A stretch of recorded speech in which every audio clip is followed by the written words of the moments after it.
Assalamualaikum warahmatullahi wabarakatuh. Perkenalkan, nama saya Ani Zulnita, NIM F1C121049 dari Prodi Kimia kelas R001. Di sini saya akan membuat video penjelasan materi klasifikasi makhluk hidup. Klasifikasi makhluk hidup. Klasifikasi adalah suatu cara pengelompokan dan pengkategorian yang didasarkan pada ciri-ciri tertentu. Semua ahli biologi menggunakan suatu sistem klasifikasi untuk mengelompokkan tumbuhan ataupun hewan yang memiliki persamaan struktur, kemudian setiap pengelompokan tumbuhan ataupun hewan tersebut dipasangkan dan kelompok tumbuhan atau hewan lainnya yang memiliki persamaan dalam kategori lain. Klasifikasi makhluk hidup adalah suatu cara memilah atau pengelompokan makhluk hidup dengan golongan atau unit tertentu. Golongan-golongan ini disusun secara runtut sesuai dengan tingkatannya, yaitu mulai dari yang lebih kecil tingkatannya ke hingga yang tingkatan lebih besar. Ilmu yang mempelajari prinsip dan cara pengelompokan makhluk hidup ke dalam golongan yang disebut taksonomi atau sistematik. Tujuan klasifikasi makhluk hidup. Mengapa makhluk hidup yang ada di bumi perlu dikelompokkan? Berikut adalah paparan beberapa tujuan dilakukannya klasifikasi makhluk hidup. 1. Mempermudah proses mempelajari makhluk hidup. Klasifikasi makhluk hidup dilakukan dengan mengelompokkan makhluk hidup. Berdasarkan ciri-cirinya, dengan mengetahui klasifikasi makhluk hidup tertentu, kita sekaligus mengetahui ciri-ciri dari makhluk tersebut. Kita juga akan mempelajari makhluk hidup apa saja yang memiliki ciri yang serupa. 2. Mengetahui hubungan kekerabatan. A. Klasifikasi makhluk hidup terjadi karena adanya pengelompokan berdasarkan ciri. Tingkat takson yang diperkenalkan oleh Linnaeus dapat membentuk kita mengetahui hubungan kekerabatan antara makhluk hidup yang satu dengan makhluk hidup yang lainnya.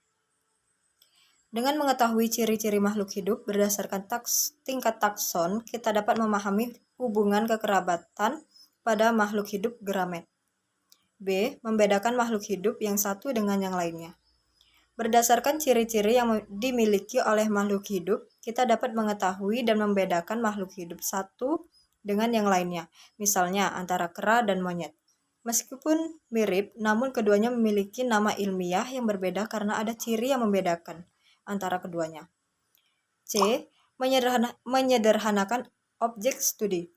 Makhluk hidup yang ada di bumi berjumlah jutaan. Untuk mempelajarinya tentu dibutuhkan waktu yang sangat lama. Untuk itu perlu dilakukan klasifikasi ilmiah agar objek studi menjadi lebih sederhana.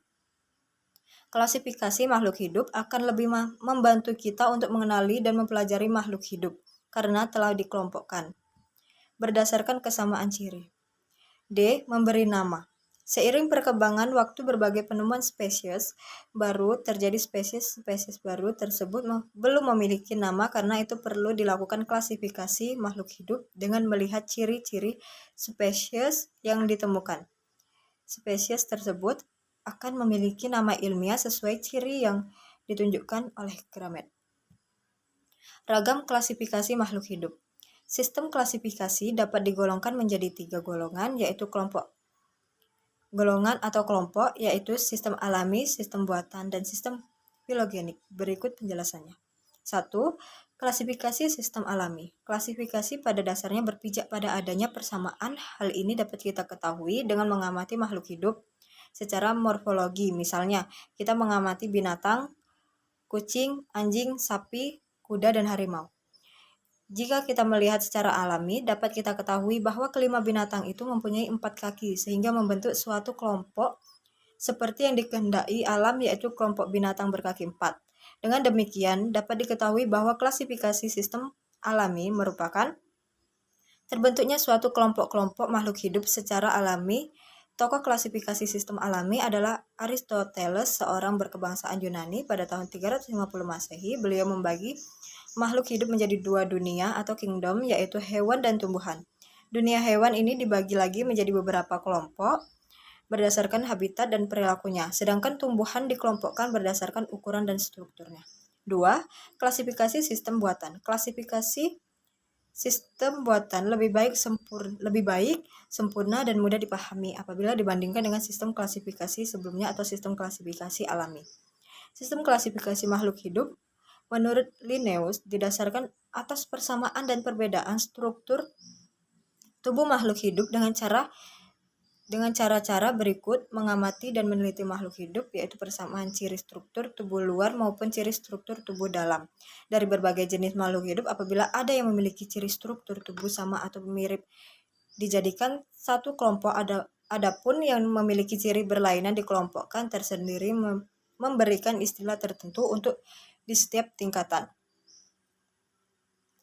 Klasifikasi yang didasarkan pada banyak sedikitnya persamaan ciri pada setiap jenis makhluk hidup yang dikelompokkan.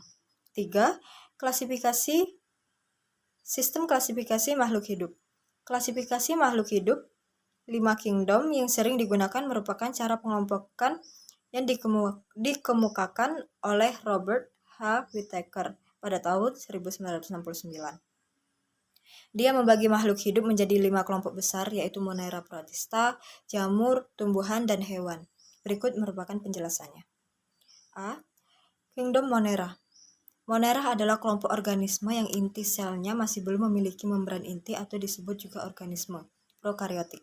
Organisme yang termasuk ke dalam kingdom Monera adalah organisme dengan ciri-ciri sebagai berikut. Bersel satu, tidak memiliki selaput inti atau prokariot, dapat membuat makanan sendiri atau autotrof, juga bergerak atau berpindah tempat. Monera dapat dibagi lagi menjadi 2, yaitu bakteri dan alga biru.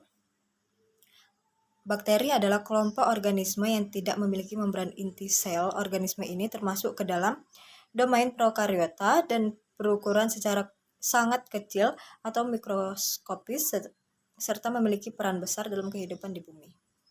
B. Alga biru adalah ganggang yang tergolong dalam kingdom Monera, divisi Cyanophyta, ganggang bersel tunggal atau berbentuk benang dengan struktur tubuh yang masih sederhana, di mana intinya masih prokariotik.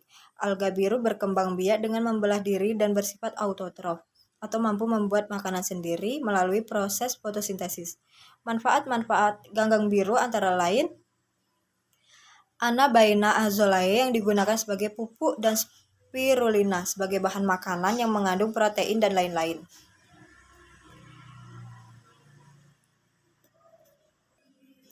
B. Protista. Protista adalah makhluk hidup bersel satu atau bersel banyak dan telah memiliki membran inti atau selnya bersifat eukariot. Protista bukan merupakan hewan atau tumbuhan, hanya mempunyai sifat yang menyerupai hewan. Tumbuhan dan jamur, semua makhluk hidup eukariotik yang bukan merupakan hewan dan tumbuhan masuk dalam kelompok protista. Kelompok protista yang menyerupai tumbuhan adalah ganggang atau alga.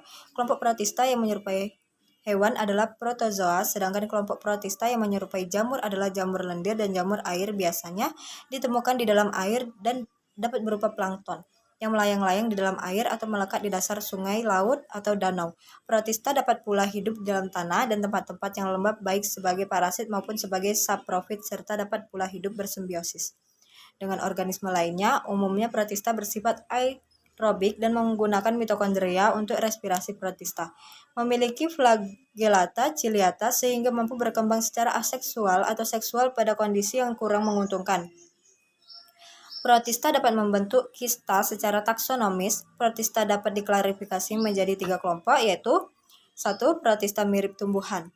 Protista dikatakan mirip tumbuhan karena ia bersifat autotrof, memiliki klorofil dan dengan bantuan cahaya matahari mampu melakukan fotosintesis.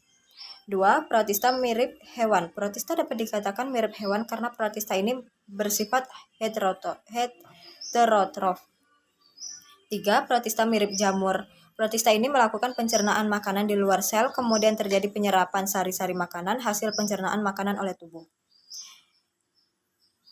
C. Jamur. Jamur merupakan kelompok makhluk hidup yang memperoleh makanan dengan cara menguraikan makanan organik makhluk hidup yang sudah mati.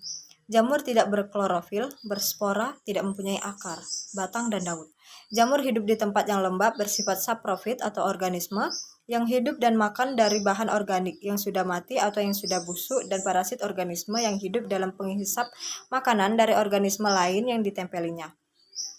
6. D. Kingdom Plantae atau tumbuhan. Kelompok ini beranggotakan makhluk hidup bersel banyak yang mampu berfotosintesis. Kemampuan fotosintesis ini dikarenakan adanya klorofil di dalam kloroplas. Klorofil memanfaatkan energi cahaya matahari untuk membuat makanan. Perbedaan lain antara tumbuhan dengan makhluk hidup bersel banyak adalah dalam struktur selnya. Kelompok animalia atau hewan. Dalam klasifikasi makhluk hidup, hewan termasuk ke dalam kingdom animalia. Hewan merupakan kelompok makhluk hidup yang hidup dengan cara memakan makhluk hidup lain. Perbedaan utama antara hewan dan tumbuhan adalah pada dinding sel yang dimilikinya. Sel-sel tumbuhan memiliki dinding sel, sedangkan sel hewan tidak mempunyai dinding sel. Kingdom animalia dapat dikelompokkan menjadi dua bagian berdasarkan ada tidaknya tulang belakang, yaitu 1. Hewan tidak bertulang belakang atau avertebrata. Avertebrata adalah jenis hewan yang tidak mempunyai tulang belakang atau tulang punggung. 2. Hewan bertulang belakang atau vertebrata. Vertebrata adalah kelompok hewan yang memiliki tulang belakang atau tulang punggung. Baiklah, itulah tadi penjelasan materi dari saya. Saya akhiri. Wassalamualaikum warahmatullahi wabarakatuh.